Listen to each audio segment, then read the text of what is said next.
Mga igsuon, makatingala kaayo ang ebanghelyo karong adlaw. Kay normally, kung asa ang usa ka tawo nangayo og tabang kang Kristo, bisan pag naa sa tunga sa karsada, tabangan na niya diretso. Pero diri sa ebanghelyo karon, wala dayon niya tabangi ang duha ka buta nga nangayo og tabang niya didto pa lang sa karsada. Ayha pa niya giayo ang duha ka buta sa dihang niabot na siya sa usa ka balay. So just imagine, di pagukod-gukod ni Kristo ang duha ka buta, anyat dili sila kakita. Mga igsuon, nganong nag-ingon ana ang atong Ginoo? Unsa kahay mensahe niya alang nato? Maura gihapon mga igsuon, reminder. God delays His answers because He wants you and me to deepen first our desire, and He wants you and me to deepen first our faith in Him.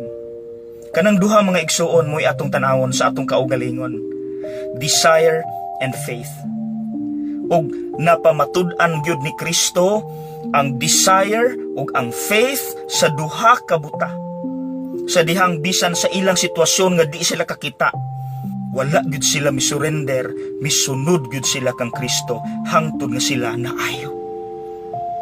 Mga igsuon, naabitaw ko'y na istorya nga usa ka cancer patient. Ingon siya, abi nimo Father, stage 1 pa lang gaampo na ko nga maayo ko. Stage 2, gaampo gihapon ko nga maayo ko. Stage 3, sugod na ko reklamo Father, nganong wala ko na ayo.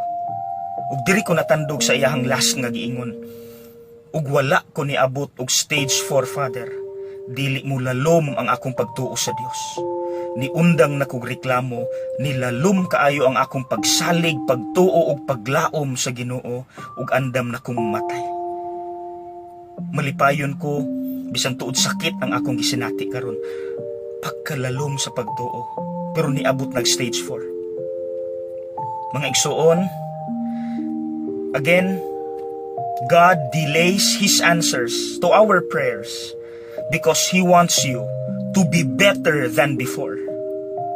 He wants you to be stronger than before. He wants you to deepen first your desire sa maong intensyon nga imong gipangayo. Do you really need that? How deep is your desire?